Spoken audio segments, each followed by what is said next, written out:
नवीन जी, आप तो आर्मी वाले हैं।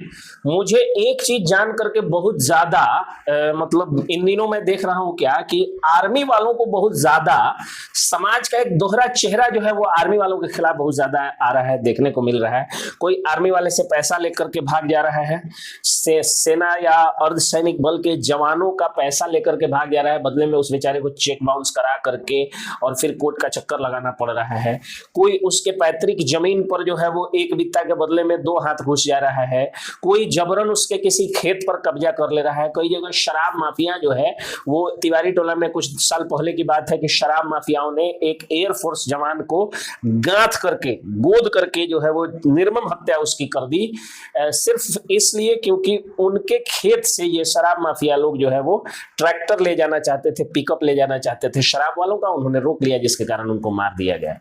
मैं देखता हूं कि जो भी सेना या वर्दीधारी लोग होते हैं उनके बच्चों के जीवन में बड़ा दुख होता है। आज फादर्स डे है तो मुझे ये बात याद आ गई, तो मैं बता देता हूं कि बड़ा जीवन में कष्ट होता है वर्दीधारियों के बेटा के। चूंकि मैं एक वर्दीधारी का बेटा रहा हूं तो मुझे वो चीज याद है। जब आपके साथ का कोई लड़का से आपकी लड़ाई झगड़ा होगा आपका, तो अगर आप शारीरिक रूप से कमजोर हैं तो वो आपको मारेगा, और अगर आप शारीरिक रूप से मजबूत है और आत्मरक्षा कर लिए तो उसका बाप आके मारेगा। और जब तक आपके पिताजी तक वो खबर आएगी तब तक ये जो व्यक्ति होगा आपका अड़ोस पड़ोस वाला, वो साबित कर देगा कि नहीं, मैंने दोनों बच्चों को दो दो हाथ मारा था। अब ये बात अलग है कि अपने बच्चे को फूल जैसा मारेगा और दूसरे के बच्चे को ट्राक से मारेगा, एकदम जो है उनका पीठ लाल कर देगा। इस तरह की बहुत सारी छोटी छोटी चीजें, जैसे वर्दीधारियों के बेटे जो हैं वो अगर क्रिकेट के फील्ड में जाएंगे तो उनसे सिर्फ फील्डिंग कराया जाता है। बैटिंग जो है वो जिसका बाप घर पे रहता है या पैसे वाला रहता है उससे कराया जाता है।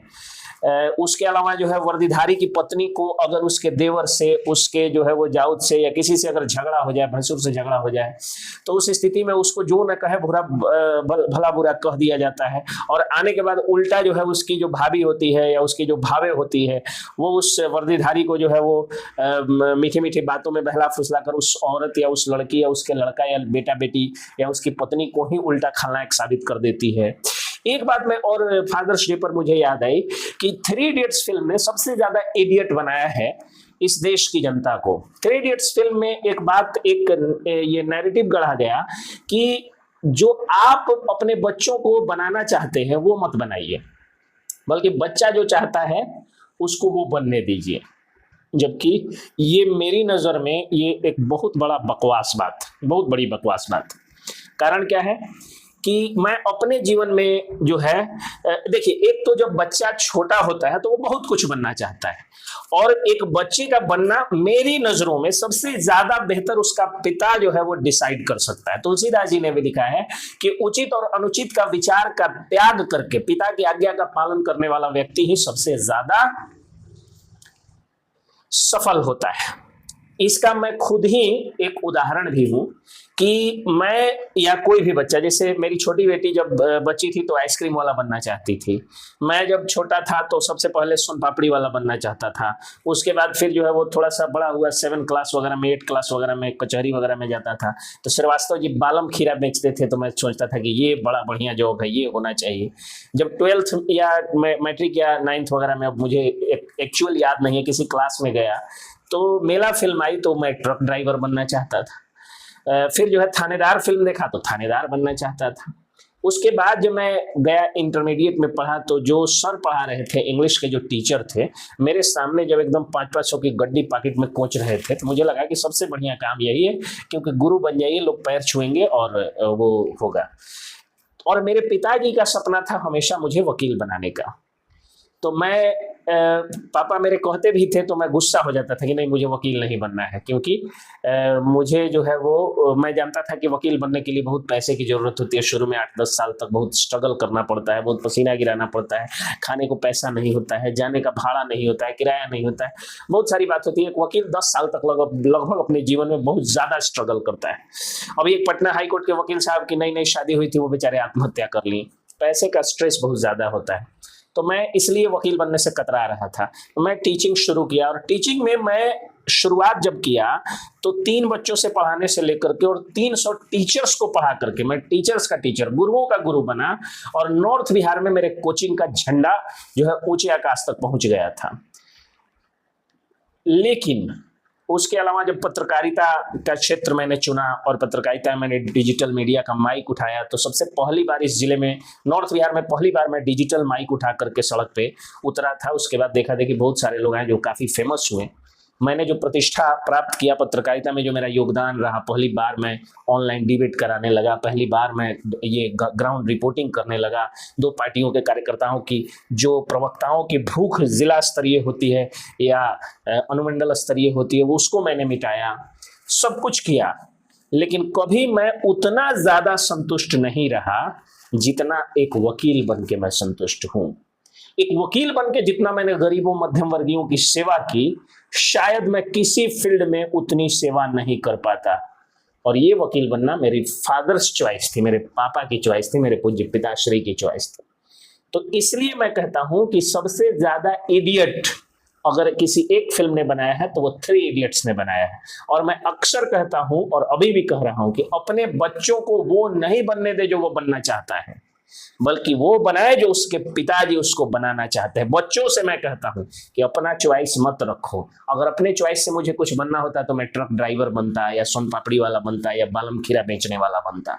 उसी कचहरी में जहां मैं ऑफिसर ऑफ द कोर्ट हूं, आज सीनियर एडवोकेट हूं, आज कई सारे जूनियर्स के झुंड मेरे साथ चलते हैं। आज लगभग बिहार के हर गांव, हर मोहल्ले, हर टोले, हर शहर के गरीब और मध्यम वर्गीय व्यक्ति जिसके हाथ में एंड्रॉयड सेट मोबाइल है, वो एसके पंकज को एक वकील के तौर पे जानता है। तो ये मेरे पूज्य पिताश्री का आशीर्वाद। मेरे पापा का जो संघर्ष है वो आज के दिन मुझे कहना पड़ रहा है कि वो जो है, मुझे याद है 2-2 गायें थी, दोनों गाय को हम लोग जो है खिलाते थे और मैं अपने से दूहता था। मैं अपने गाँव का दूसरा सबसे कम उम्र में गाय दूहने वाला लड़का बना। तो जब हम लोग दूधते थे, चूंकि पापा खरीद के दे दिए और उसके बाद बाहर चले गए, तो इसके कारण जो है वो गौ की सेवा और बाबा जी की सेवा दोनों मेरे जिम्मे थी, तो मैं करता था। तो उस दौरान जब गाय बिसुक जाती थी, कई बार ऐसा होता था कि दोनों एक साथ बिसुक जाती थी प्रेग्नेंट होने के कारण, गाभिन होने के कारण। तो मेरे पापा जो है वो अगर 1 महीने की छुट्टी में भी आते थे, सीआईडी में अगर यहाँ उनकी ड्यूटी होती थी, तो कमंडल में जेठ के दोपहरी में 5 किलोमीटर पैदल जा करके, जिसमें आधा किलोमीटर नाव हाँकना पड़ता था और बाकी 4.5 किलोमीटर जो है वो पैदल चल के, और मेरे पापा जी जो है वो बकेन भैंस का दूध खिया करके तब बॉडी बनाया है कि आज गरजना जो है वो इतना अच्छे ढंग से आता है। दूसरी बात क्या है कि मेरे पापा जी जो है वो मुझे कभी भी पैसे के पीछे पागल होना नहीं सिखाए। वो अक्सर सिखाते थे कि तुम जो है वो काबिल बनो, संस्कारवान बनो। और अभी भी मेरे पूज्य पिताश्री जब बाकी लोग जो है वो जमीन लिखाने के चक्कर में पड़ रहे थे, तो मेरे पापा जी मंदिर बनवाने के चक्कर में पड़ रहे थे। मंदिर के प्राण प्रतिष्ठा उन्होंने कराई, मेरे दादाजी के हाथों उसका शिलान्यास हुआ था। और जहां भी थानेदार बने वहां मंदिर बनाए या मंदिर का जीर्णोद्धार किए। और आज तक मेरे पापा जो है सुबह मेरे जगने के साथ ही सबसे पहला काम करते हैं कि वो हनुमान जी के मंदिर का वीडियो बना करके मुझे भेजते हैं, और अपने भी पूजा करते हुए वो वीडियो मुझे बना करके भेजते हैं। मैं ये वीडियो आपको अभी दिखा दूंगा, क्योंकि मोबाइल में वीडियो शूट हो रहा है, तो वीडियो जैसे ही मतलब मोबाइल जैसे ही आएगा तुरंत मैं आप लोगों को दिखा दूंगा। आप लोग अभी देख ही लीजिए, उसके बाद अगली बात होगी।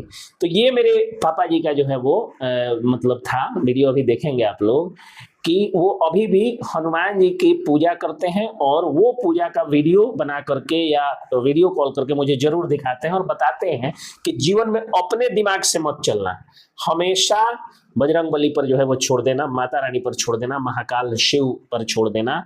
और यही कारण है कि आज आप लोगों के आशीर्वाद से मैं जिंदगी में आज तक नहीं हारा हूँ, कभी जिंदगी में कोई लड़ाई नहीं हारा हूँ। तो ये ऊपर वाले की कृपा ही होगी। अब रह बात केस हारने या जीतने की, तो भाई 10% केस तो राम जेठमलानी भी हार जाते थे। तो केस हारना या जीतना वकील की हार और जीत नहीं होती है, उस केस के डायरी की, उस केस के मेरिट की, उस केस के एफआईआर की, उस केस के साक्ष्य गवाह की होती है। लेकिन उसके बावजूद भी 90% से ज्यादा मेरा जीत का रेशियो होता है। 10% अगर हार का कभी रेशियो होता भी है तो मैं बता देता हूं पहले से क्लाइंट में कि इस केस में आप हारने जा रहे हैं, लेकिन औपचारिकता तो आपको पूरी करनी ही पड़ेगी। तो ये सब बजरंगबली की कृपा है, और बजरंगबली मेरे लिए अगर कोई है तो मेरे पूज्य पिताश्री हैं। एक बात जान लीजिए। प्रेम से बोलिए श्री हनुमान जी महाराज की जय। आरती की जय हनुमान जी। दुष्ट दलन रघुनाथ कला की जाके बल से गिरिवल कांपे रोग दोष जाके निकट न जापे अंजनी पुत्र महाबलदाई संतन के प्रभु सदा सहाय देवी रघुनाथ पठारे लंका जारी सिया सुधिलारे लंका से कोट समुद्र से खाई जाते पवन सुत मार न लाए लंका जारी असुर संहारे श्रेया राम काज सवारे लक्ष्मण मूर्छित परे सतारे आने सजीवन कान्हे उमारे ऐसी पतार तुरी दम पाए आई राम की पूजा पाए आए मुदा असुर दल मारे दाहिने मुदा शांत जन तारे सुर नर मुनि जन आरती उतारे जय जय जय हनुमान जी उतारे कंचन थाल कपूर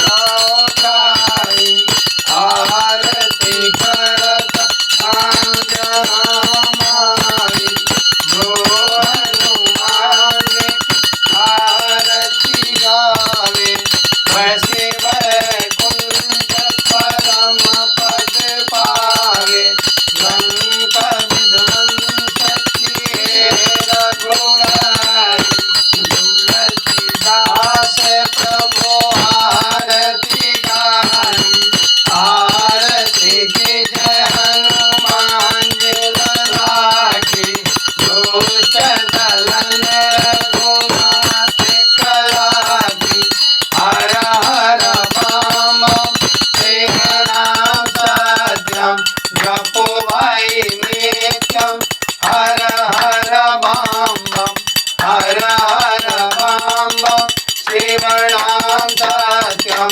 जपो भाई नित्यम हर हर बम बम हर हर बम बम शिव नाम सत्यम जपो भाई नित्यम हर हर बम बम श्री सीताराम जी को प्यारे हनुमान जी प्यारे हनुमान जी दुलारे हनुमान जी जय जय जय हनुमान जी गोसाई प्यारे हनुमान जी दुलारे हनुमान जी संकट से हनुमान छुड़ावे प्यारे हनुमान जी दुलारे हनुमान जी तुम रक्षक का हो डरे ना प्यारे हनुमान जी दुलारे हनुमान जी अष्ट सिद्धि नव निधि के दाता प्यारे हनुमान जी दुलारे हनुमान जी हरे राम राम राम हरे हरे हरे कृष्ण हरे